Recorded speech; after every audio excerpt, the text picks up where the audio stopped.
Está começando agora o Crosscast, o podcast da Cruz. A teologia da cruz ao alcance de todos. A apresentação, Pastor Carlos Elias de Souza Santos. Produção, Ministério de Comunicação da Primeira Igreja Batista de Campo Grande, Rio de Janeiro.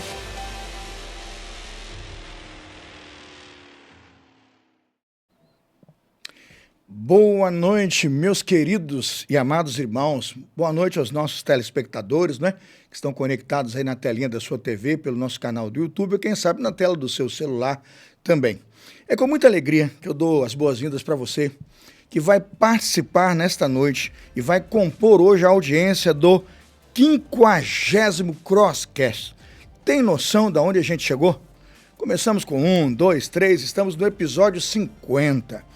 E com certeza é um tema comemorativo, é uma noite comemorativa, porque no tema que vamos tratar hoje é uma das primeiríssimas convidadas a tratar do assunto. A gente está há 49 episódios, nós tratamos muita coisa, gente, é verdade. Teologia pura e simples, teologia boa, saudável. Trabalhamos alguma coisa sobre adoração, né, com um casal que veio especificamente para isso, mas muito discreto o programa. E hoje Deus nos deu a graça de receber uma convidada especial, que vem aí da Tijuca, do Rio de Janeiro, para estar conosco. E ela vai conversar com a gente sobre o tema O que está acontecendo com a música na igreja. Você sabe? O que está acontecendo com a música na igreja? Eu queria agora que você fosse no chat e colocasse para mim, já agora, no chat, na interação conosco, o que você acha que está acontecendo? Coloca assim, ó, está melhorando. Ótimo, quero saber. Você vai dizer assim, está piorando, na minha opinião está piorando, acho que isso, aquilo, dê sua opinião. Para a gente é muito importante saber que a gente não está falando com ninguém, que a gente está falando com uma audiência, com alguém que está interessado e que quer nessa noite de sexta-feira, pleno dia 18/10, você está aqui pensando o que música na igreja significa. Para nossa alegria, a gente trouxe alguém muito preparado para esse programa, ela é autora de um livro, e eu queria apresentar já, a câmera vai mostrar para você de casa agora, a nossa convidada, ela se chama Mariane Godoy. Ela é jovem, irmãos, muito jovem, não é uma pessoa academicamente jovem, começando aí, eu diria, na sua carreira acadêmica, também lecionando, mas já com bastante experiência. Mariane Godoy é da Igreja Batista Itacuruçá, na Tijuca, ela é membro lá, ovelha do nosso pastor Israel Belo de Azevedo. Ela é professora, escritora, palestrante. Ela é formada em música pela Faculdade Batista, né, do Rio de Janeiro, onde também leciona. Ela também está fazendo mais um bacharel agora, decidiu fazer teologia. Vai conjugar a música com o saber teológico, né? Com certeza vai produzir muita música boa com confissão de fé profunda. O teólogo que faz teologia, né, e música, com certeza acaba fazendo boas canções com confissão de fé profunda. Ela é pós-graduada em Gestão de Ministério, Adoração e Arte pela FABAT e também pós-graduada em Voz Profissional na Unileia. Ela é mestranda em ensino na Universidade Estadual do Rio de Janeiro, na UERJ, está mestrando em ensino. É professora tutora de nossa Faculdade Batista aqui do Rio de Janeiro. Eu convidei Mariane por um motivo, ela está com um trabalho muito dedicado à pesquisa teológica e musical. Ela faz um trabalho muito apurado. Eu tive o privilégio de pregar no Seminário do Sul, algum tempo atrás, eu não vou lembrar quando, e no final ela se dirigiu até mim e falou, né, que ela tinha escrito o livro, me apresentou o livro e dedicou. Tem dedicatório e tudo, guardei com muito carinho. E quando cheguei em casa, semana, eu fui ler o livro, Música e Igreja. Eu fiquei encantado com a pesquisa, com o desafio de falar com tanta coragem num tema em que as pessoas têm medo de falar, né? É meio que, para ser politicamente correto, não pode apresentar os erros do que está acontecendo. Ela não se preocupou, não. Ela não foi politicamente correta, não teve medo de falar dos erros, apontou, né, virtudes e falou dos defeitos. E está aí, Música e Igreja, Mariane Godoy. Esse foi o motivo que eu liguei para ela e em uma ligação, Mariane disse, estou pronta. Quero ajudar os batistas de Campo Grande, quero ajudar os batistas do Rio de Janeiro e aqueles que têm acompanhado esse humilde projeto, a gente reconhece, o nosso projeto é humilde, ele é caseiro, mas nem por isso sem valor. Há um grupo fiel de seguidores que está acompanhando o projeto. Eu queria, então, que Mariane Godoy, depois desse currículo impecável, né, olhando lá na sua câmera 1, desse uma boa noite pessoal que está de casa e diga, Mariane, da sua alegria, sexta-feira, 18/10, né? Passou aí das 21h30 e a gente aqui, fazendo vai entrar para a história, Mariane, o 50º episódio do Crosscast. Seu boa noite, sua saudação pro pessoal que está em casa e a expectativa de fazer esse programa com a gente aqui. Muito obrigada, pastor. Boa noite a você que está nos acompanhando. Muito obrigada pela sua audiência, obrigado pelo tempo que você estará aqui com a gente para conversar sobre música na igreja. Eu estou muito feliz, muito honrada com o convite. Claro que aceitei, porque sei da relevância desse projeto, já acompanhei alguns episódios, então sei da seriedade, do compromisso e principalmente da preocupação do projeto do Crosscast de levar uma boa teologia, de levar orientação para a igreja. Então, realmente estou muito honrada e grata por esse tempo que a gente vai ter aqui juntos. Espero que a gente consiga trocar, conversar bastante sobre música na igreja. Amém. Não tenho dúvida que a gente vai conseguir. Eu tenho certeza que Deus, na sua infinita graça, o Espírito Santo, no seu infinito mover, nos capacitará aqui. E tenho certeza que o pessoal no chat, agora também na interação, dando boas respostas, mandando boas perguntas, né? Querendo também falar um pouquinho do que é a sua percepção da música na sua igreja. Eu queria que nós vamos montar aqui uma rede boa de informação, de compartilhamento, quem sabe aqui para alguns que vão usar o programa para crescimento também, não é? Mariana, a gente não faz nada sem orar aqui, a gente vai orar e depois da oração a gente começa com as perguntas que a gente quer fazer para poder perguntar e promover um debate, uma conversa com você e com o pessoal que está em casa. Vamos orar então? Fechar os nossos olhos aqui, nós vamos orar ao Senhor e começar o nosso programa. Pai, nós iniciamos esse programa humildemente orando, porque sabemos que sem Jesus nada podemos fazer. O tema é relevante, o tema é importante. A pergunta, de fato, deve nos incomodar. O que está acontecendo com a música na igreja hoje? A música tem melhorado, tem progredido, tem abençoado gerações. Nossa música hoje é teológica, biblicamente e teologicamente correta, ou há alguma coisa desqualificada sendo cantada e proferida no púlpito e no culto da igreja? O estilo que praticamos é um estilo que tem a bênção do Senhor, todo estilo praticado tem a bênção do Senhor. Coisas importantes que eu julgo importante pensar, saber e refletir para que o culto que apresentamos ao Senhor seja o nosso sacrifício vivo, santo e agradável ao seu nome. Oramos no santo nome de Jesus. Amém. Amém. Vamos ao primeiro bloco. Vamos lá, primeiro bloco. Crosscast, o podcast da Cruz. Mariane Godoy, qualquer pessoa que lê o seu livro, logo de início você coloca lá que você menciona que os cânticos na igreja, ou seja, os cânticos na igreja do Novo Testamento, tinham um objetivo, ou pelo menos dois objetivos muito claros. E eu vejo isso quando estudamos a enologia do Novo Testamento. Eles são para instrução e para aconselhamento. Eles instruem, formam uma base de saber e de conhecimento para a igreja, isso é muito importante, e são bons conselhos sobre adorar, sobre o comportamento, sobre a vida.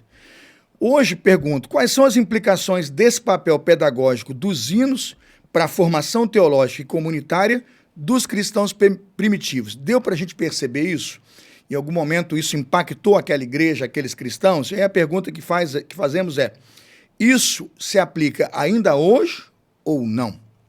Perfeito. Essa fala de que os hinos, eles existem para essa instrução e para aconselhamento, ela vem baseada no texto de Colossenses 3,16, pastor, que eu defendo que deve ser o texto de todo ministro de música. Colossenses 3,16 diz que a palavra de Cristo tem que habitar ricamente em nós, em toda a sabedoria, por meio de salmos, hinos e cânticos espirituais. Ele diz, instruí e aconselhai-vos uns aos outros com salmos, hinos e cânticos espirituais. Existe uma orientação bíblica para que a igreja cante a palavra de Deus de maneira rica, de maneira abundante, e se ensine, se aconselhe mutuamente por meio do que a igreja canta. A gente percebe, ao longo do estudo do texto bíblico, e é parte do trabalho que eu fiz na pesquisa do meu livro, que as canções no Novo Testamento, elas tinham esse objetivo de ensinar, especialmente sobre essa nova fé que estava nascendo na igreja primitiva. Então, os cristãos precisavam aprender sobre quem era Jesus, sua pessoa, sua obra, como adorar esse Jesus, qual a sua natureza, suas características. E as músicas, elas vêm como esse reforço. Então, por exemplo, quando a gente vê na própria carta aos Colossenses, em Colossenses 1, 15 a 20, o hino colossense fala da natureza de Jesus.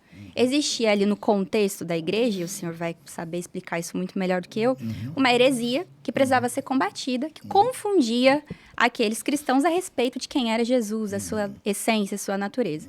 E o hino colossense ele é inserido no contexto dessa carta como esse reforço argumentativo a respeito da natureza de Jesus. Então, eles tinham essa função pedagógica, essa função educativa. Precisamos ensinar e precisamos que as pessoas aprendam com facilidade. Não é fácil aprender tantos conceitos, tantas informações, ainda mais numa situação de novidade, que era o nascimento da igreja cristã.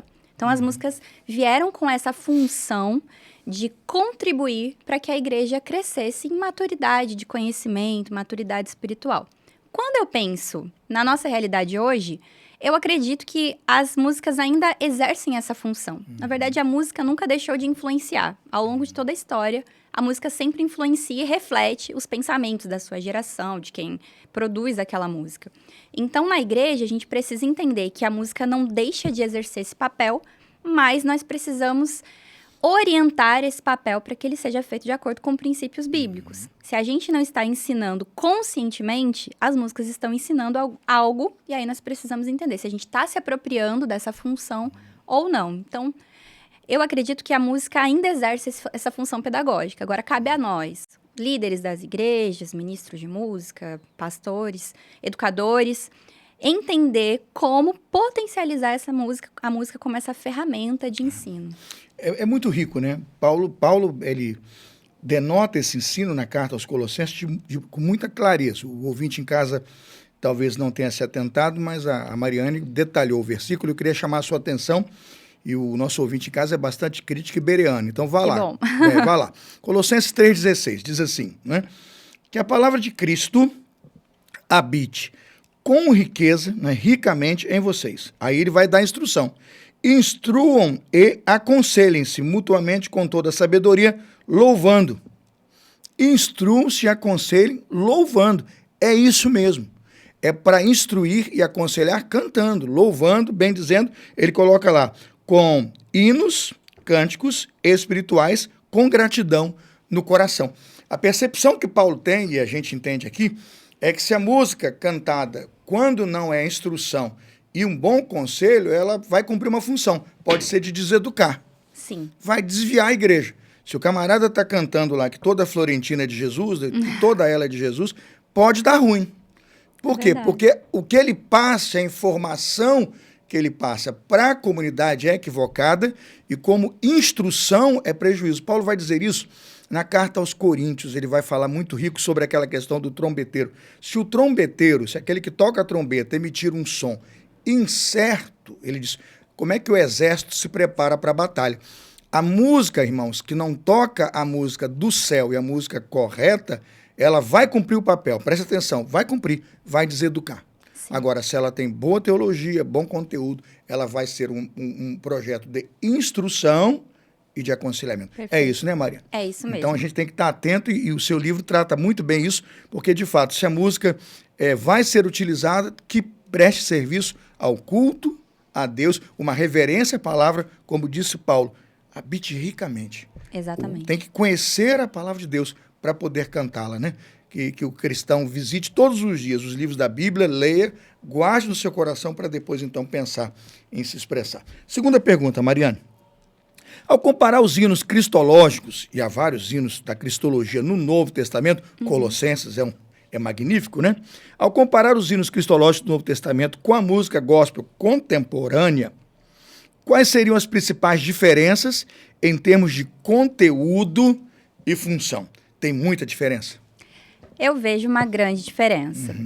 Quando eu penso em música gospel, eu penso muito na música gospel de mercado, aquela que vai para as grandes plataformas, que alcança o grande público. A gente precisa fazer essa diferença. Ainda a gente não pode generalizar.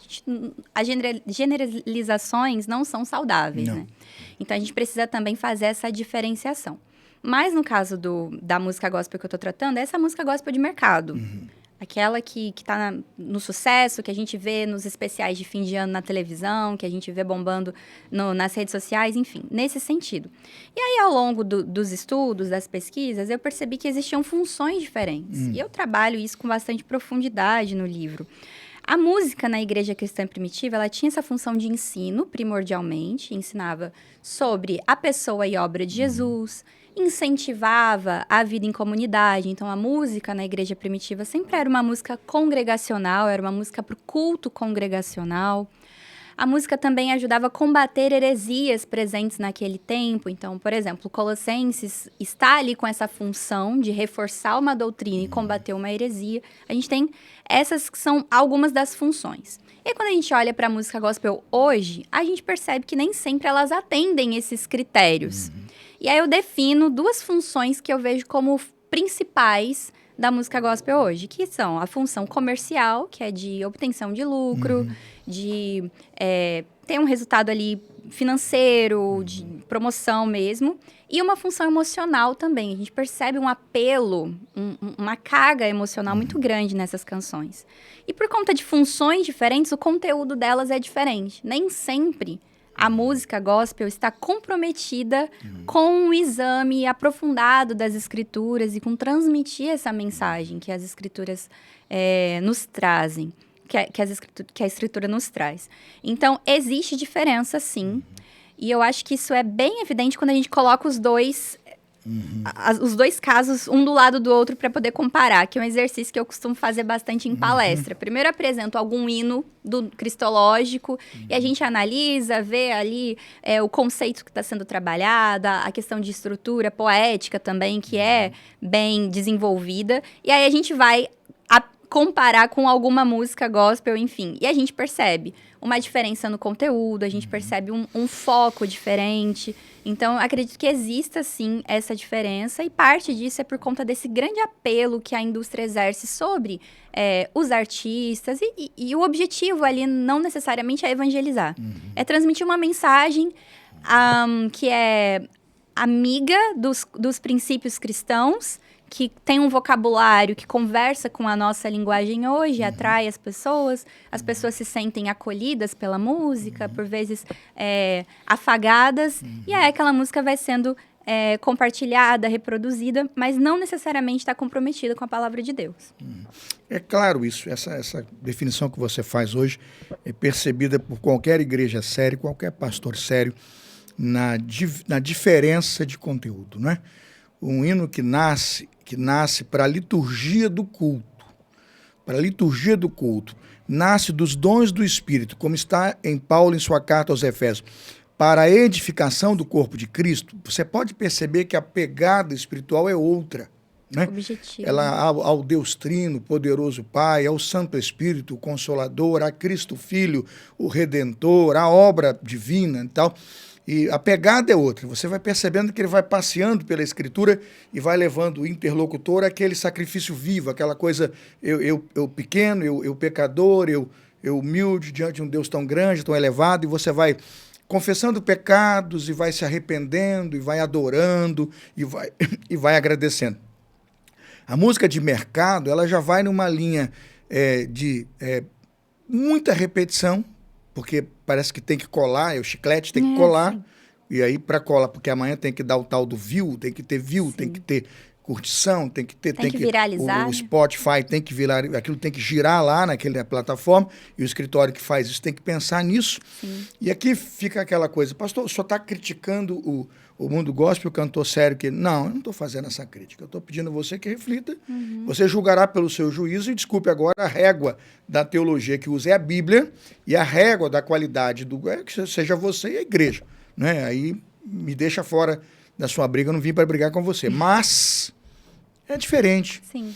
Então, a gente precisa hoje, como igreja, pensar que nem tudo que se produz Nem tudo que gira no movimento gospel, de forma clara e clássica, pode ser trazido para o culto. Exatamente. Porque não nasce nem como expressão de culto e não se comunica nem como um elemento, como se fosse um cordeiro de sacrifício, uma coisa no Antigo Testamento, que você pudesse pegar lá da sua oferta e entregar para Deus. Não é muito né? Acho que a gente tem que dar esse alerta pro pessoal que está de casa. Concorda? Concordo. Enquanto o senhor falava, eu me lembrei daquele livro Ensaio sobre Música Cristã, do Estênio Márcios.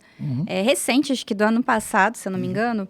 E ele fala sobre a visão que ele tem de música cristã. E ele defende a música, ele chama de música confessional litúrgica. E ele acredita que a música feita pelo cristão, essa música que tem esse conteúdo bíblico, conteúdo cristocêntrico, cristológico, ela tem razão de ser dentro do culto. Então, ele defende que ela não deveria existir para fins comerciais. E isso muda completamente o foco da produção, da composição daquela música. Porque você tem uma preocupação em fazer com que a música se comunique com a congregação, instrua a congregação. Então, existe um compromisso de edificação da igreja, de serviço à igreja por meio dessa composição confessional litúrgica, que é como ele chama. E quando você tem uma música gospel que não tem esse compromisso, ela pode se enveredar por outros objetivos. E aí o senhor falou das muitas repetições, por vezes vãs repetições, né? Repete tanto que no fim das contas a coisa para ela até de fazer sentido. Ela copia do conceito secular, né? Que ela tem que ser agradável e tem que ser chiclete. Ela tem que colar. Se ela não colar, né? Tem isso é muito comum. Um discurso bastante emocional. Não que seja ruim, porque a gente não consegue dissociar também, né, pastor? A gente não consegue separar o racional do emocional. Nós somos integrais. Mas a gente precisa de um equilíbrio e de uma função para tudo que a gente faz, especialmente dentro do culto, tudo precisa ter função, precisa estar ali bem fundamentado, embasado.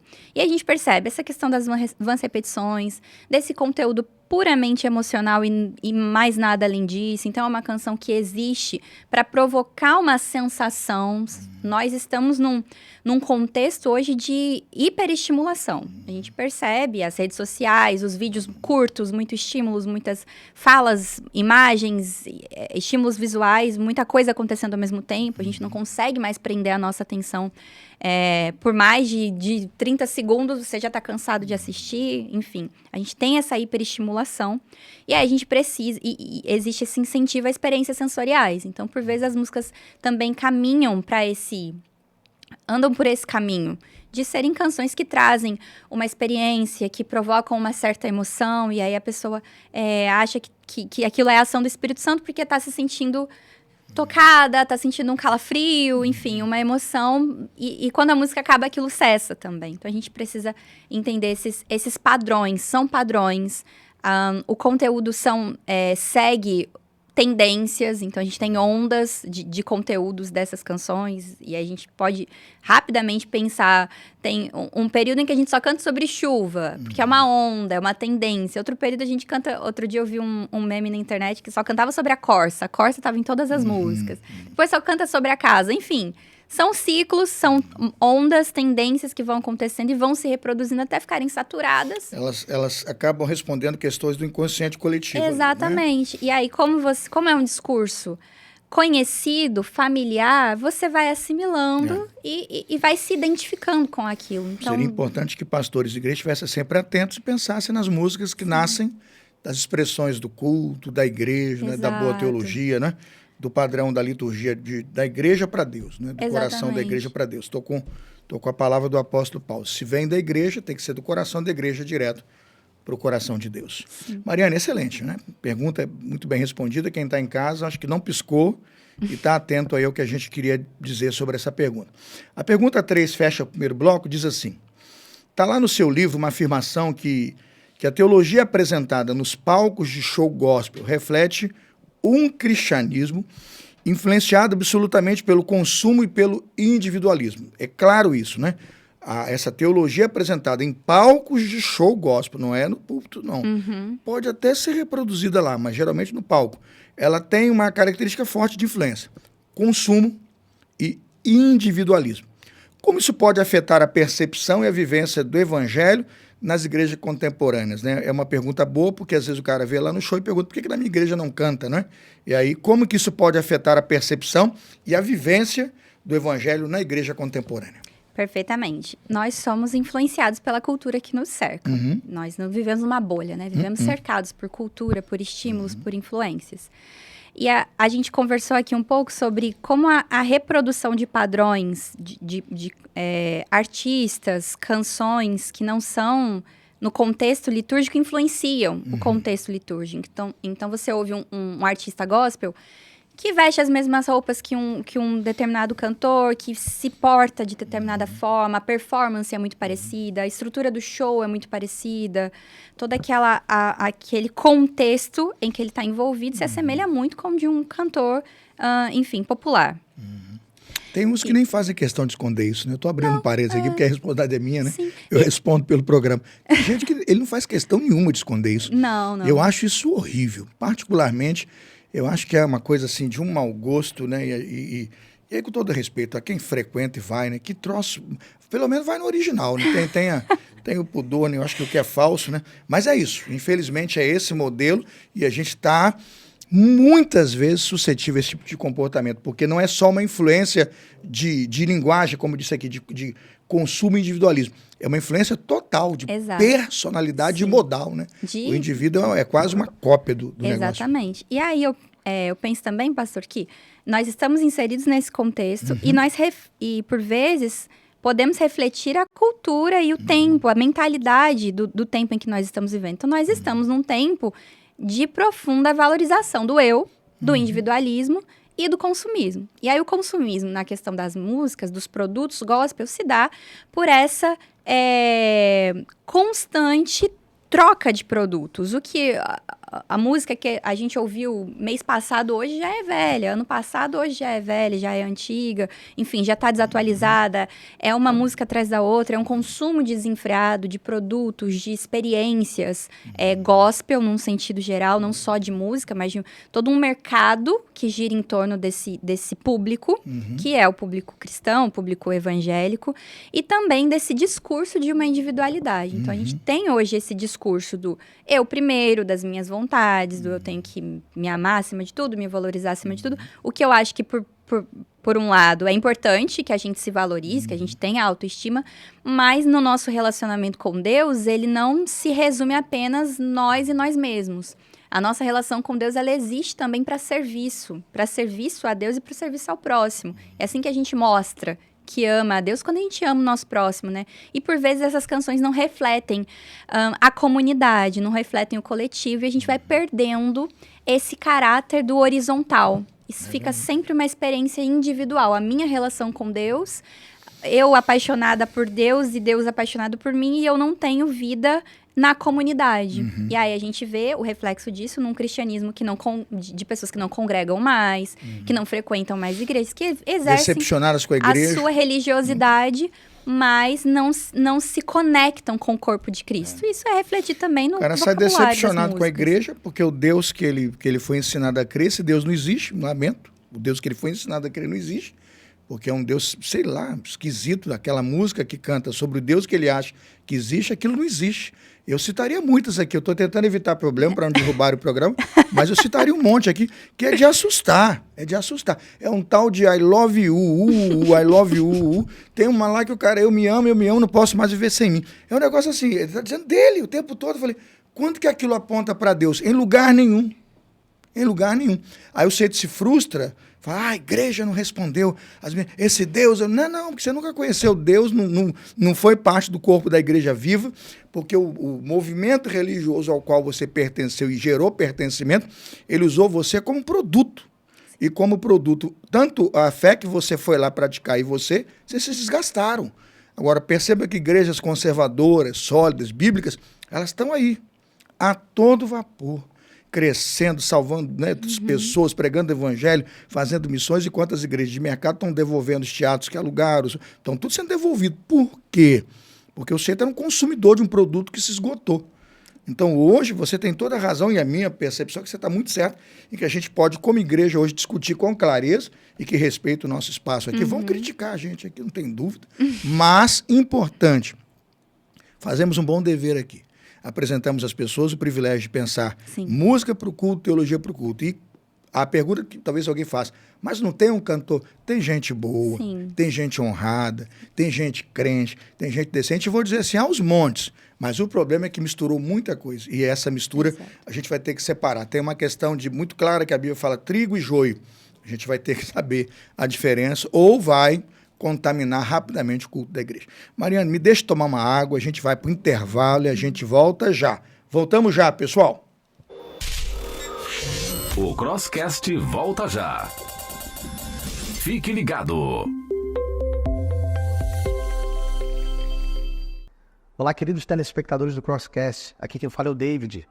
E hoje eu venho trazer uma novidade para vocês. A Ótica Seropédica, fundada em 2007, carrega uma tradição de uma empresa familiar, que vem se aperfeiçoando ao longo das gerações. Nos orgulhamos de oferecer um produto de excelência e de alta qualidade. Trabalhamos com todas as lentes disponíveis no mercado para atender a sua necessidade. Recentemente passamos por uma grande reforma para atualizar o nosso consultório oftalmológico. Diga-se de passagem, é um diferencial no nosso setor.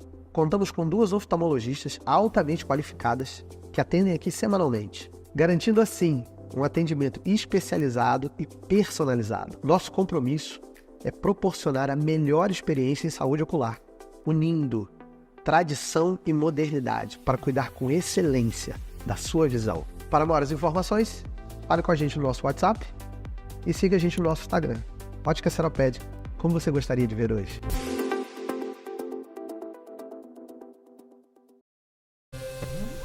Estamos de volta com o Crosscast. A apresentação: Pastor Carlos Elias.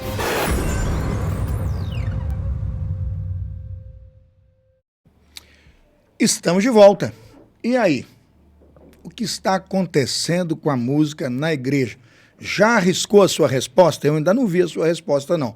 Coloca no chat agora seu nome, onde você está assistindo o programa Rio de Janeiro, Tijuca, Campo Grande, não é? Se você está em São Paulo, pessoal de São Paulo, atento. É sempre audiência top. Tem gente no Canadá, Estados Unidos, Inglaterra.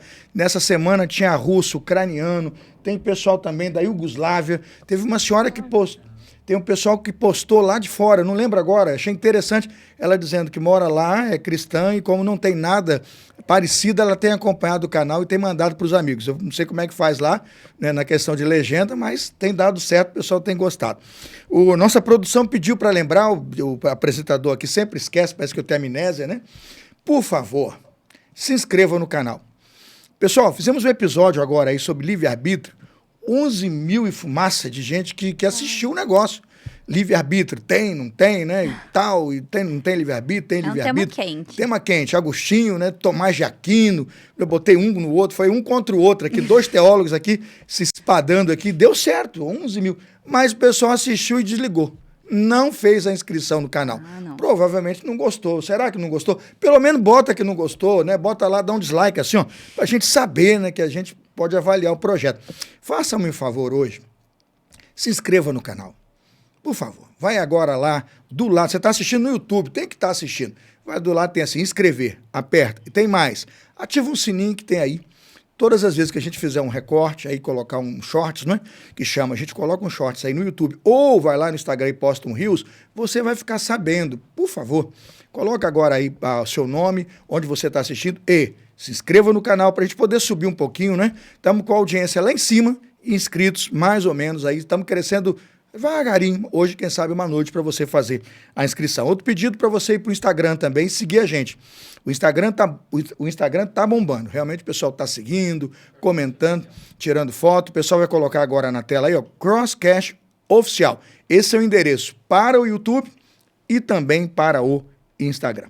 Convidada de hoje, Mariane Godoy, arrebentando aqui no ensino, na teologia e na instrução. E a 4ª pergunta, Mariane, para você é: como a música gospel, originalmente ligada a contextos religiosos específicos, se transformou em um fenômeno cultural, global, e um produto comercial hoje amplamente difundido? Livro, camiseta, chaveirinho, né? Tem de tudo, né? Eu pergunto, como que a música gospel, originalmente ligada a contexto religioso, se transformou nesse fenômeno cultural? Dá para lotar estádios inteiros, atrair multidões para ouvir o ídolo dele cantar música gospel. E aí? É verdade. A música gospel, ela surge no início do século XX, nas comunidades negras protestantes norte-americanas. Surge lá com o Negro Spiritual, que é muito conhecido, e aí depois ela vai se ramificando. Aquilo é um show, né? Sim, lindo, lindo. Gente, eu assisto. É bonito. É Os um cantos show, são... é teatro. Eu não me sinto, desculpa a expressão, eu não me sinto no culto, mas que eu me sinto encantado um espetáculo, né? pela Em bom arte, sentido. pela música, como conta a história da Bíblia, do Evangelho, das relações. É um negócio teatral, mas fantástico, fantástico. Belíssimo. Não tem como deixar de elogiar o trabalho artístico que se faz ali, né? Exatamente. E aí ela se ramifica em diferentes estilos, dá origem a diferentes estilos. Mas ela surge aí, né, comecinho do século XX. Na década de 30, ela começa a ganhar espaço nas rádios, nas transmissões das rádios locais dos Estados Unidos. E aí o público começa a se interessar. Até então, você tinha um nicho, você tinha um público que ainda não era tão alcançado, que é dos evangélicos. O evangélico tem um valor muito forte, em sua maioria, de não consumir o que a gente fala de música secular, música do mundo. Algumas pessoas têm isso como um valor muito forte, de não consumir. Aquela questão do sagrado e profano. Sim, a forte. diferença do sagrado e profano, enfim. E aí, quando você tem esse novo produto sendo apresentado, isso vai se popularizar muito rápido, porque existe uma identificação para além de apenas um produto, mas existe uma identificação com uma identidade, com quem você é enquanto cidadão do Reino de Deus. Você não está ouvindo, e a professora Magali Cunha, no livro Explosão Gospel, fala sobre isso. Você não está ouvindo apenas um cantor, você está ouvindo um ministro de louvor. Você não está indo em um show, você está indo em um culto de adoração. Existe todo esse universo espiritual, entre aspas, que envolve a música gospel e os produtos. Então, ela se populariza muito fácil por essa questão de identificação com quem você é, e também porque os evangélicos, no geral, têm um valor de ética muito presente. Então, não consomem produtos piratas. E aí eles vão consumir o produto original, eles vão pagar pelo CD, eles vão pagar pelo show. E isso é muito lucrativo. É importante dizer aqui que é o evangélico valendo mesmo, né? O evangélico. Sim, tem sim. alguns aí que eu vou falar que não são tão certinhos assim, não. Mas tem uma turma boa, que por princípio, né, por valores, pela prática cristã, pelo ensino bíblico, acabam seguindo direitinho, né? Essa cartilha da moral e da ética. Isso, e é certo que seja assim, né? Que se valorize o trabalho, enfim, aquilo que Nós é somos produto. Plenamente a favor. Exato. E essa semana, pastor, eu até estava lendo uma matéria de 2020 de um site evangélico falando sobre o crescimento da música gospel nas plataformas. E aí, a matéria destacava isso também. Então, essa questão desse valor da ética, da moral, de consumir o original, ainda prevalece, apesar de exceções, né? Então, a gente tem esses dois pontos que são muito fortes aí para a popularização da música gospel. A música gospel entra na indústria fonográfica e ela começa a atingir todos os campos, todos os meios. Aqui no Brasil, ela começa a se popularizar a partir da década de 50 pelas comunidades pentecostais, que deixam de cantar apenas os hinos dos hinários tradicionais e começam a produzir suas canções locais, o que a gente chama de corinho, né? Os corinhos. E aí essas canções da comunidade, que nascem da realidade do povo, elas vão também se popularizando, a gente começa a ter essa difusão de música e de estilos aí. Com isso também, você tem, ao longo do tempo, gradativamente, uma evolução da música e um acesso a mais estilos musicais. Você tem a influência de grupos estrangeiros aqui no Brasil que vêm para evangelizar as juventudes. E eu falo no livro, por exemplo, do movimento Juventude para Cristo, se eu não me engano. Com o Jamie Camp, você tem Palavra da Vida, e grupos que têm uma roupagem de música mais jovem, mais pop, e aí a gente vem com Vencedores por Cristo, o Grupo Elo, com esse estilo um pouco mais pop, diferente dos hinos tradicionais, que também se popularizam entre a juventude.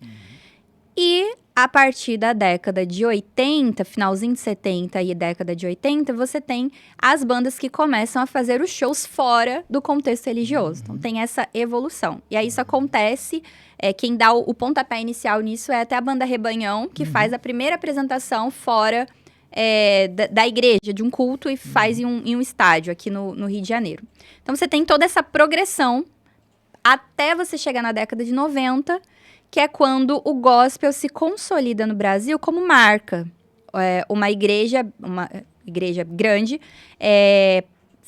registra a palavra gospel como marca e começa a produzir tudo que ela faz com esse sobrenome. Então, tinha revista gospel, site gospel, vestibular gospel, é do que a gente conhece, né? E hoje a gente tem diversos produtos.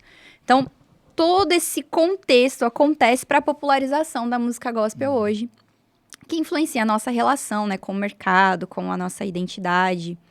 Enfim, não sei se eu respondi completo, se falta alguma coisa. E acho importante complementar que a pergunta que vem, a pergunta 6 aqui, que eu acho muito rica, e ela complementa o que você está dizendo.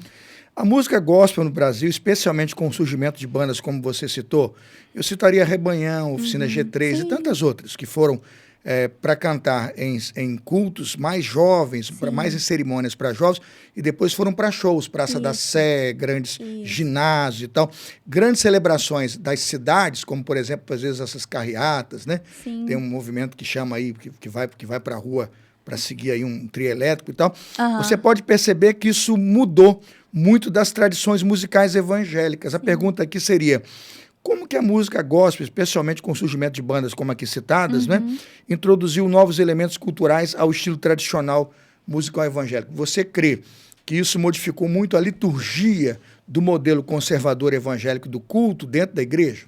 Eu acredito que, primeiramente, modifica o estilo das músicas. Eu falei sobre a introdução de alguns estilos, então você tem um estilo mais pop rock. Ao longo do tempo você tem a introdução de instrumentos musicais que não eram utilizados, por exemplo, a bateria e toda a questão em torno da bateria, ou a guitarra. Eu voltaria mais longe, no piano mesmo. O piano lá atrás, até. O piano lá atrás vinha do jazz, né? Uma crise. Exatamente. Para colocar o piano na igreja, não, instrumento do jazz, né?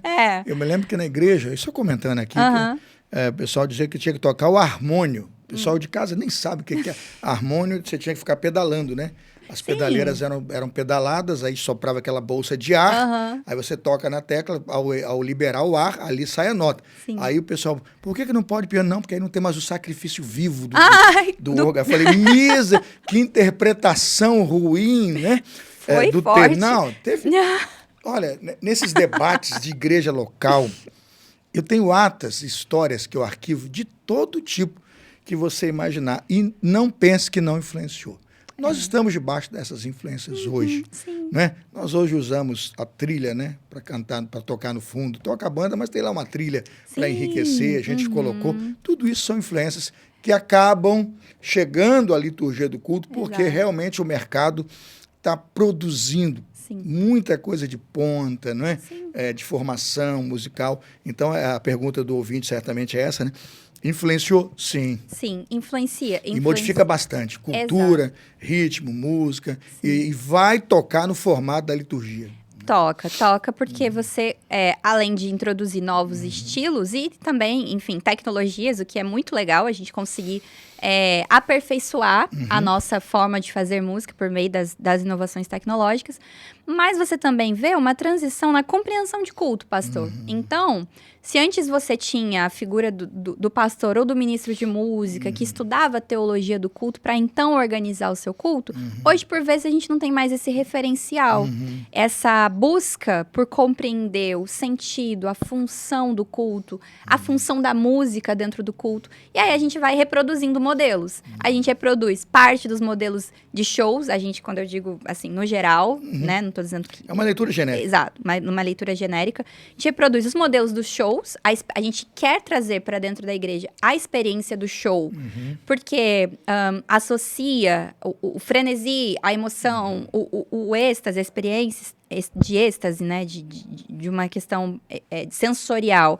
Há uma atuação do Espírito Santo e quer reproduzir isso dentro da igreja, e porque a gente tem pouco referencial de teologia do culto. Então, o casamento desses dois fatores muda a nossa forma de ver a liturgia. E até a própria palavra liturgia, por vezes, fica estigmatizada, né? E aí, né, litúrgico, então significa que é muito tradicional, que é ultrapassado, retrógrado. Enfim, a gente precisa repensar os nossos princípios. Porque, não sei se o senhor percebe isso, com certeza o senhor visita muitas igrejas, né? o culto tem se esvaziado de elementos e de sentido. E aí você tinha um culto com diferentes momentos, expressões e incentivo à leitura bíblica, diversos momentos de oração, música para diferentes momentos. E hoje, em alguns casos, a gente vê um culto que é música, pregação e música, e não tem mais nada. Você não tem nuance, você não tem diversidade. Por vezes as músicas são tão parecidas que parece que você está cantando a mesma música do início ao fim do culto. Então, acho que isso é uma falta de um aprofundamento numa teologia do culto. E aí influencia a música, a liturgia, tudo que a gente faz. Com certeza. Eu percebo hoje o desaparecimento da figura do construtor litúrgico nas igrejas, principalmente nas nossas. Vou falar nossas para não chegar... como que sumiu o papel do ministro de música, desse construtor litúrgico, na nossa cerimônia. E isso realmente fez com que o modelo de culto, né, no nosso canto religioso aqui, perdesse muito, né? Nós sempre tivemos cultos com grandes teóricos, né, que estudavam isso, oravam, gastavam a semana aos pés de Deus ali, ouvindo o pastor sobre o que ele ia expor como palavra. Sim. O pastor se prepara, faz um programa de pregação, ora, encontra naquele texto doutrinas, ensinos, passa para o seu líder e vinham hinos de celebração. Sim. Que traziam a pessoa a hora do início do culto. Depois traziam hinos de introspecção, que, né, perdoa-me, Senhor, hinos de confissão, e aí a pessoa se ajoelha, ora para o céu, ora para dentro, abaixa a cabeça, pede perdão, depois se levanta, sacrifica, oferta, entrega. Tinha todo um caminho, né? Sim. Olhar para Deus, se ver pecador, entregar uma oferta, sacrificar, doar algo. Responder ao chamado. Deus, ouvir a palavra e atender ao chamado. Aquela resposta do hino final é sempre uma resposta. Hoje, muitas coisas disso se afastaram, né? Eu vejo hoje o pregador pregando e acaba o culto. Aí vamos lá, todo mundo agora pulando, gritando e saindo aí, dando um empurrão no seu irmão, um soquinho no céu. E sai aquela galera chutando, empurrando, e vai todo mundo embora. Aí eu falo, rapaz, onde nós estamos? O que daquilo tudo que ele ficou ali? Ele levou, não sei se levou nada. Porque a impressão que eu tenho é que ele entrou ali, aquele indivíduo, criou uma agenda de entretenimento para ele e ele saiu se divertindo. Né? Saiu satisfeito com o produto que ele consumiu. Nossa, né? Eu falo. É verdade. Não foi confrontado, não foi ensinado. Eu nem sei se uma música que diga que ele é pecador, que o pecado dele o separa de Deus, né? E tal, caberia no cu daquele, que eu acho que ele não cantaria isso, não. Acho que ele se sentiu ofendido, eu não sou essa pessoa, não. Eu não sou tão bonzinho, né? Passei a semana toda, ajudei a velhinha a atravessar a rua. Eu fico imaginando o nível de construto teológico. Sim. E de ensino que a gente está produzindo. Obrigado, Mariana, por essa resposta aí. A última desse bloco é a seguinte. O que a função emocional da música gospel revela sobre a forma como o gênero se conecta com os ouvintes? E como essa relação pode influenciar suas experiências espirituais e pessoais? E aí? Ok. Quando a gente fala de função emocional, eu defino por meio de alguns discursos que a gente percebe nas músicas gospel da atualidade. Então, a gente já falou um pouco aqui sobre uma música que tem um teor, assim, bastante de afago, por vezes uma teologia do coaching, você é especial, você é vencedor, você é maravilhoso, você vai triunfar. O cara canta praticamente você é o ponto fraco de Deus. Assim, né? Você é o centro do coração de Jesus. Nossa. Desculpa aí quem associou, mas não dá para engolir mais. Tem coisa que a gente tem que, como igreja, né? Meu Deus. Da onde tirou isso? Exato. Do evangelho é que não foi, né? Pois é, pastor. Buscou isso em algum fundo de psicologia barata e está enchendo ginásio por aí, ganhando dinheiro, hein? Uma autoajuda pelo amor de Deus, bastante barata mesmo, né? Então, você tem esse discurso de um coaching, de uma autoajuda, por vezes um discurso de vingança também, disfarçado de um discurso triunfalista, mas é um discurso de vingança. Tem vingança com sabor de mel. Não queira nem ouvir, não vou falar nada, nem comenta no chat para não arrumar problema para mim. Mas tem vingança com sabor de mel. Sim. O cara celebra e faz assim... Celebra, pois é, né? Você vai estar no palco. Minha vingança, eu retribuirei, diz o Senhor. Exato. Mas a música diz totalmente o contrário. Deus nos livre e guarde. A gente tem esse discurso, a gente tem um discurso emocional voltado para um relacionamento profundamente intimista, entre a pessoa e Jesus, então por vezes você confunde esse relacionamento, tá falando de Jesus, tá falando da namorada, da esposa, da noiva. A música não fala o nome de Deus, não fala o nome de Jesus. Para você trocar aquilo ali para outra coisa... Por o nome de uma pessoa, amada. I love you. Aí você pensa, meu Deus, tá falando de quem? Se o camarada cantar na janela da namorada, ela se apaixona. Sim, Porque é muito I love you. Quero te beijar. Não tem, não é? Tocar, sentir e tal. Abraçar. Eu falei, rapaz, aquilo ali como prenúncio de jantar romântico é a mesma coisa. É ótimo. Mesma coisa. É. Eu tenho uma que eu vi e falei, se eu cantasse pra você na sua janela, você casa comigo de novo. Ela olhou e falou, casa. Eu falei, viu? Porque não tem diferença nenhuma. Nenhuma. E tá feito pra isso mesmo, né? Então a gente tem essa experiência emocional acontecendo nessas canções. Isso, o senhor já introduziu, ele confunde a nossa compreensão de quem nós somos diante de Deus e de quem é Deus. Porque Deus passa a ser um servo, o nosso servo. Então ele tem que atender, ele tem que restituir, ele tem que fazer a gente triunfar, ele tem que quase que nos obedecer.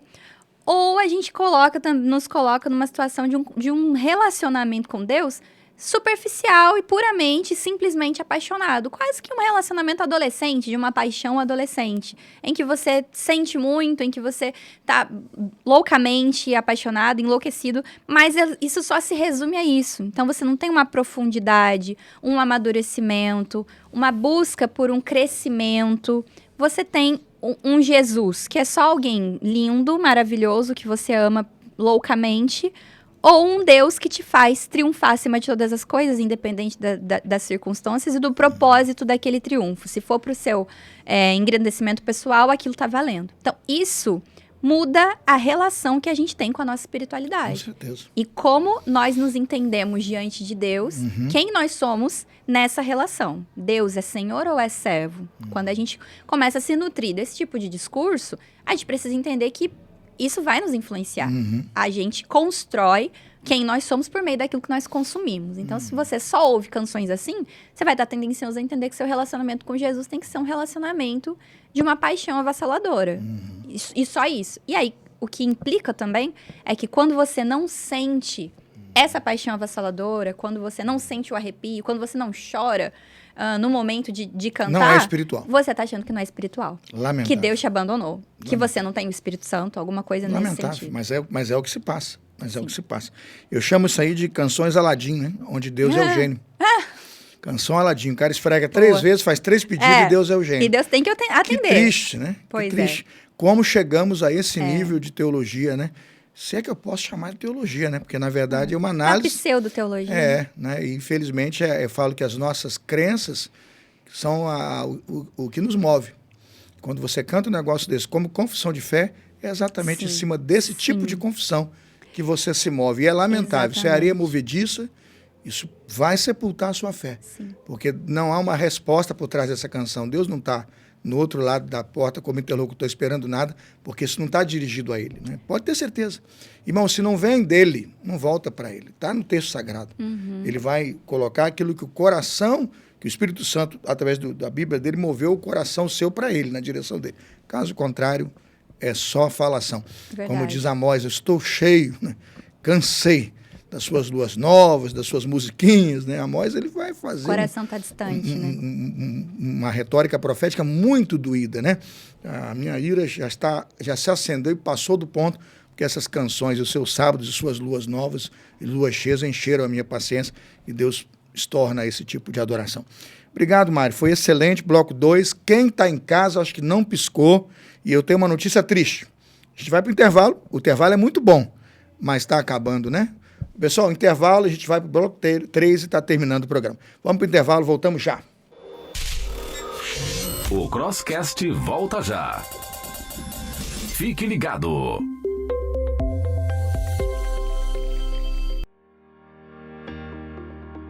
Você sabia que a história dos batistas é profundamente entrelaçada com as doutrinas da graça tão caras ao calvinismo? Mas será que essa conexão é tão forte quanto parece? Em Os Batistas e as Doutrinas da Graça, o renomado historiador Dr. Thomas Neros nos leva a uma jornada fascinante pela história revelando como a tradição calvinista moldou o pensamento batista ao longo dos séculos. Com uma pesquisa minuciosa e uma análise brilhante, Neros explora como o calvinismo, longe de ser um elemento periférico, foi um pilar central na formação da identidade batista, tanto na Inglaterra quanto nos Estados Unidos.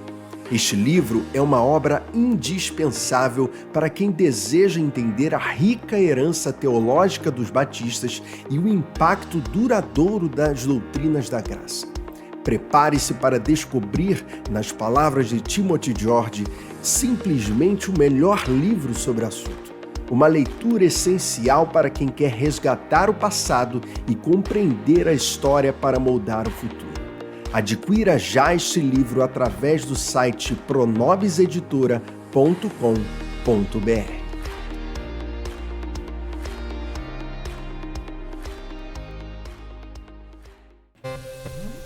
Estamos de volta com Crosscast. A apresentação: Pastor Carlos Elias.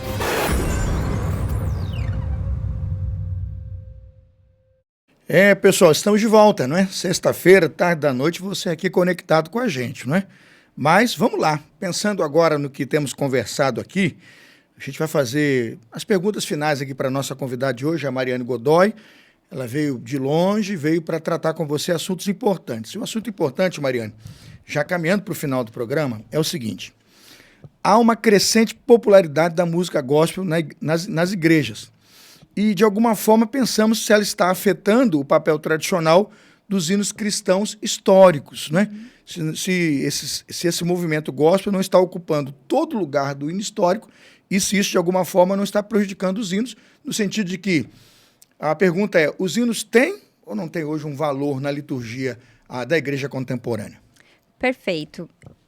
Nós conversamos aqui ao longo da nossa fala sobre a influência e a mentalidade da nossa geração. E a gente percebe uma necessidade de novidade constante. Então, uma canção que é de 10 anos atrás já é considerada antiga. Um hino de 100 anos atrás, então, jurássico, muito mais antigo. A gente percebe uma resistência das novas gerações com relação ao hino, porque não me chama atenção, é um estilo que eu não gosto, é uma letra que eu não entendo. A gente tem essas barreiras geracionais. É porque o cadenciamento harmônico, ele já não ouve mais, né? Exato. Essa garotada e alguns jovens, né? O ouvido está educado para outro cadenciamento e para uma outra grade harmônica que naquela época não se construía. Exatamente. Então a gente acaba entendendo um pouco desse conflito, mas pensando no valor que pode ter a experiência desse jovem com alguma coisa nesse nível também. Eu penso que tem muita importância, mas vamos avançar. Exatamente. E aí a gente precisa entender o porquê os hinos existem, por que eles existiram, qual foi a sua função. Quando a gente pensa na constituição de um hinário, a gente vê que ele é constituído por canções que são consagradas no repertório das igrejas. E aí elas atendem a alguns critérios. Então, elas vão atender a doutrina de determinada denominação que constituiu aquele hinário, a teologia, temas gerais do cristianismo, da fé cristã. Se a gente pegar o hinário para o culto cristão, o HCC, por exemplo, ele é separado por temas. Forte na Convenção Batista, né? Hinário para o culto cristão. Exatamente. Salmos e hinos na congregacional. Sim, na congregacional. O próprio cantor cristão também nas igrejas batistas. Cristão, né? A harpa cristã nas Assembleias de Deus. Sim. Então, elas correspondem à doutrina daquela denominação.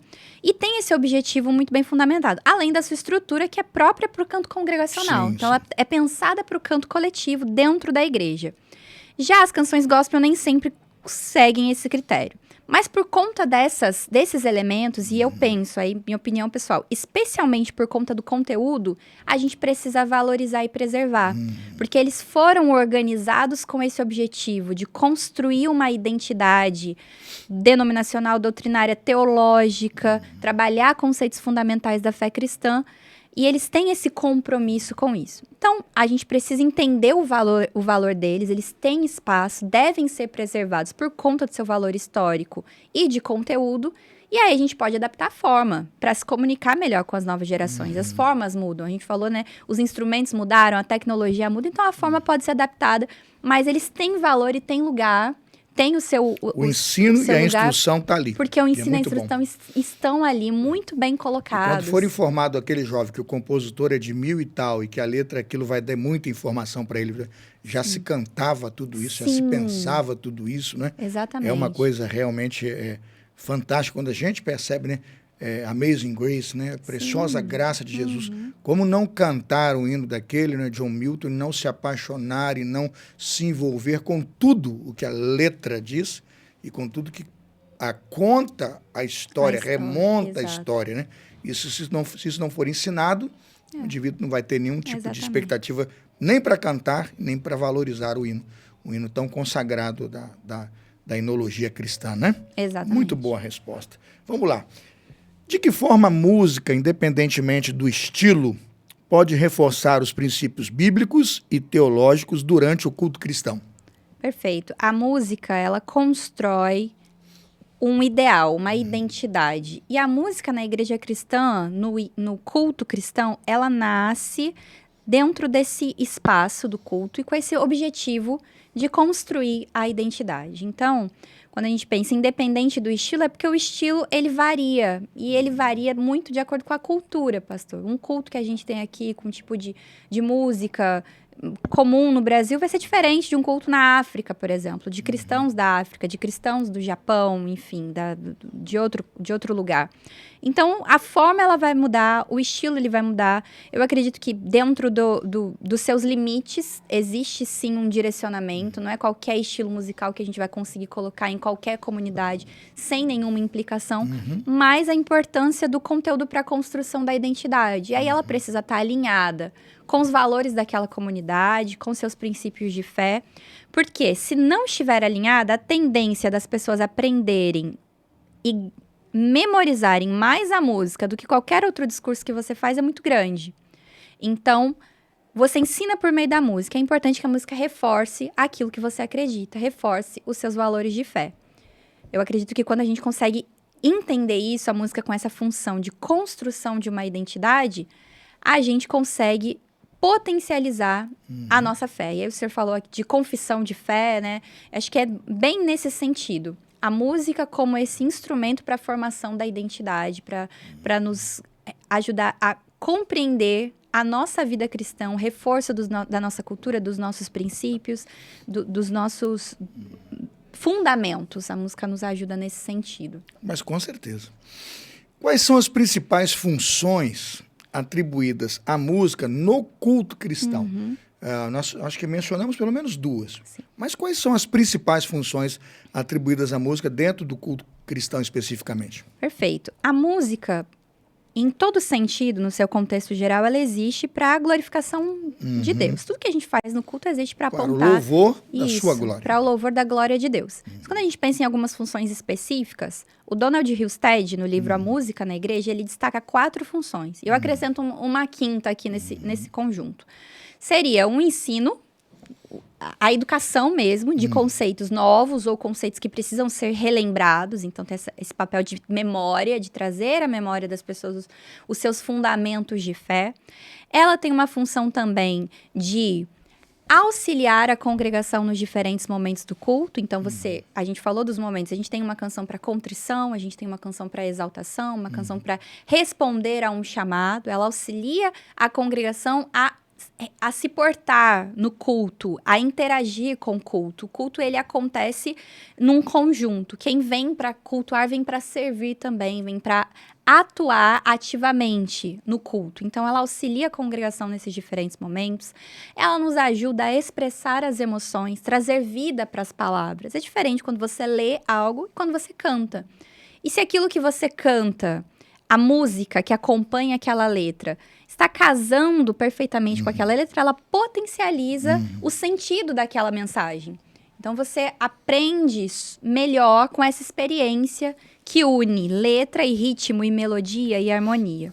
Além disso, ela proporciona também prazer, uma experiência de relação com a beleza, da criatividade de Deus. Nos ajuda a nos reconciliar com essa beleza, que por vezes está tão deturpada, está tão, enfim, bagunçada por conta das referências externas que nós temos, mas aqui a gente pode construir um ideal de uma beleza, de uma criatividade que vem dos céus, que vem de Deus. Então, ela nos ajuda nisso também. E, por fim, o reforço da vida cristã, que a gente já conversou, da nossa identidade, dos nossos princípios, dos nossos valores. Então, acho que no culto, num sentido geral, é o louvor da glória de Deus. Em objetivos específicos, eu destacaria esses 5. Com certeza. E são 5 muito preciosos, né? Última pergunta. Na sua opinião, e é uma opinião particular, né? O que constitui uma boa escolha de repertório musical para os cultos cristãos?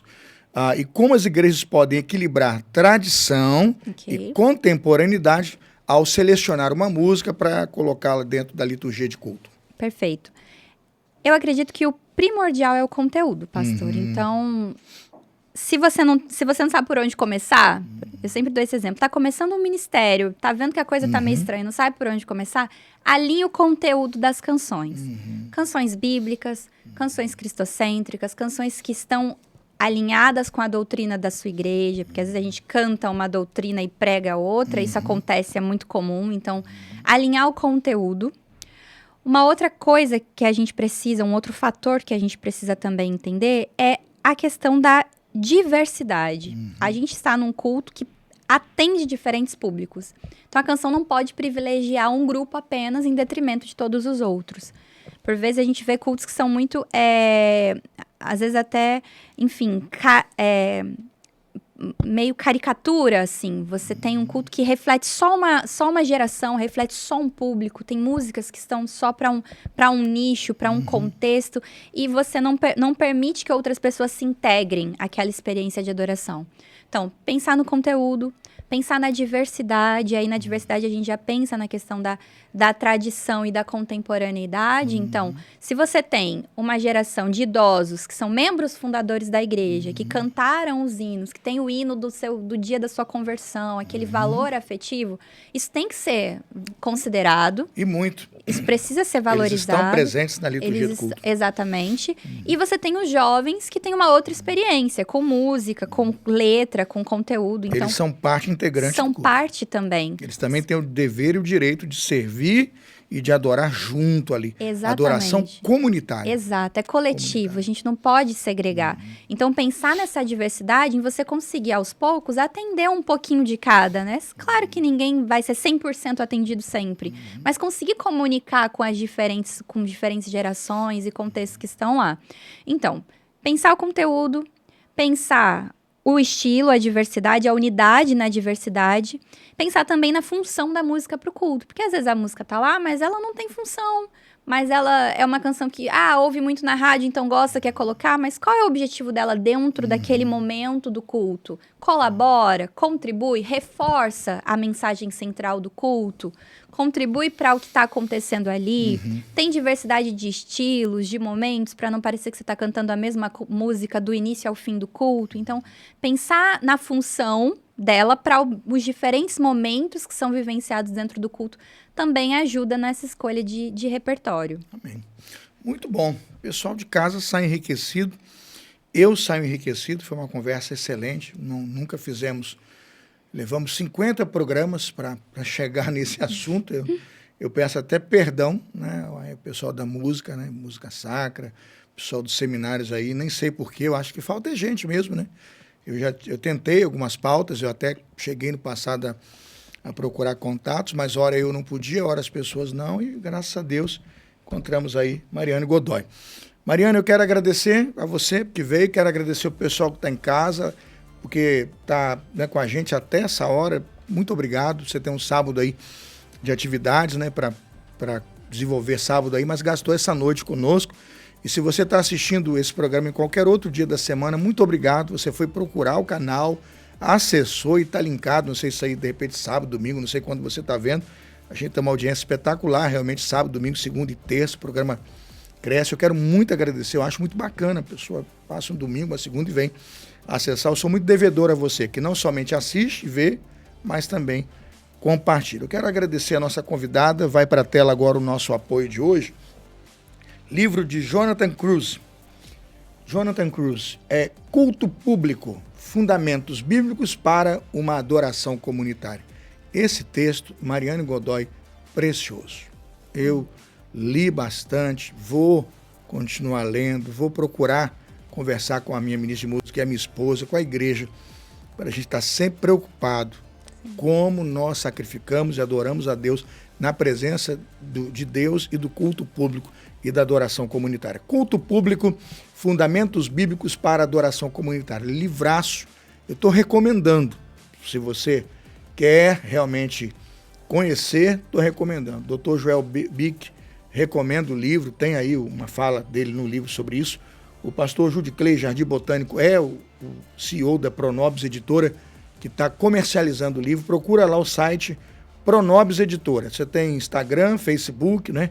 Tudo que você imaginar, YouTube, Pronobis Editora, está na tela, pode colocar de novo ali para o pessoal ver, pronobiseditora.com.br, tá? Tá aqui. E se você gostou do programa de hoje, do conteúdo, primeiro agradeço ao host, porque fui eu que li o livro. Eu tive o trabalho de ler o livro. Eu disse, eu vou dar um jeito de trazer essa jovem para falar com a gente. E foi lendo Mariane Godoy, foi lendo esse livro, olha, Mariane Godoy, Música e Igreja. Mostra para do meio, não sei para qual que mostra. O nosso pessoal da produção vai definir aqui, ó, né? Mariane Godoy, Música e Igreja, uma análise de hinos do Novo Testamento e a música gospel contemporânea. Livrinho enxuto. Eu lembro de ter lido isso aqui numa tarde, manhã e tarde. É um negócio espetacular. Ele é objetivo. Aí depois eu voltei vendo algumas coisinhas lá, né? É da Fonte Editorial. Como é que você faz para ter acesso? Eu recomendo agora, vamos lá, vou pedir pro pessoal da produção, vai colocar na tela aí o Instagram da Mariane Godoy. E pelo Instagram você tem lá uma maneira de falar com ela, na mensagem lá. Clica na mensagem, manda lá uma mensagem para Mariane Godoy. Tá na tela já? Confirma aí, tá na tela agora aí. O Instagram, salva a Mariane, segue a Mariane lá no Instagram dela. E tá interessado, quer comprar pro pessoal, quer ler, quer ter acesso, escreve para ela que ela vai dizer como que você pode fazer para ter acesso. Ela vai comunicar para você as plataformas que estão disponíveis e onde você pode acessar. Se for comprar direto com ela e com a empresa dela, vai ter um frete, mas ela fecha um acordo com vocês. Sou muito grato. Mariane, eu vou dar aquele 1 minuto para você dar uma boa noite, se despedir, agradecer. Eu quero muito agradecer e com o seu boa noite eu vou encerrando, agradecendo muito a sua presença e a sua disponibilidade de estar com a gente aqui. Agora agradeço o pessoal que está em casa, o pessoal ficou com você, a audiência subindo aí e conectado para te ouvir. Vamos ouvir o boa noite e despedir aqui da Mariane Godoy. Obrigada, Pastor Carlos. Obrigada aqui a toda a equipe do Crosscast. Obrigada, João, que está com a gente aqui o tempo todo. Obrigada a você que acompanhou a gente nessa conversa, que está interagindo aí no chat. Espero que você tenha gostado, que tenha provocado também reflexões e que essa nossa conversa também leve para você reflexões práticas, não apenas reflexões, mas práticas, para melhorar a sua prática ministerial, a sua experiência com o culto e com a música na igreja. Muito obrigada. Estou à disposição para novos encontros. Com certeza. Vamos gravar aí o seu endereço e o pessoal que vai conectar esteja acompanhando Mariane no Instagram. A gente vai fazer um próximo contato. Eu quero crer que não vamos demorar 51 episódios para chamar você de novo, não. Pessoal, o programa 50 foi para conta, né? A gente fica com aquele ar de tristeza, mas de alegria, um sentimento de dever cumprido. Tivemos alguns obstáculos aqui na gravação, quem não acompanhou não sabe, mas vencemos, né? E temos certeza que será bênção ao chegar essa produção na sua casa. Semana que vem tem Crosscast de novo. Semana que vem, 25/10, episódio 51. Olha, vencemos a casa dos 50, hein? Semana que vem, episódio 51, será com um convidado especial conhecido por nós aqui, ó. Professor Marcelo Neles. Vai estar conosco aqui. Ele é ministro de música, né? Ele é educador, é músico, instrumentista, compositor, empreendedor, é ministro de louvor e adoração. Ele já compôs diversas músicas, inclusive de missões, para nossa denominação. Ele é formado pela Unirio, Cândido Mendes, Seminário do Sul, está cursando mestrado agora em música na Unirio, né? Terminando o seu mestrado, um mestre realmente em música, e é o atual diretor da Escola de Arte e Adoração do Seminário do Sul e dos seminários da Convenção Batista Brasileira. É com esse homem de Deus, com esse grande professor e mestre da música, Marcelo Neles, que vamos conversar sobre o tema semana que vem. A importância de cuidar bem e de ter alguém preparado para cuidar da música na igreja.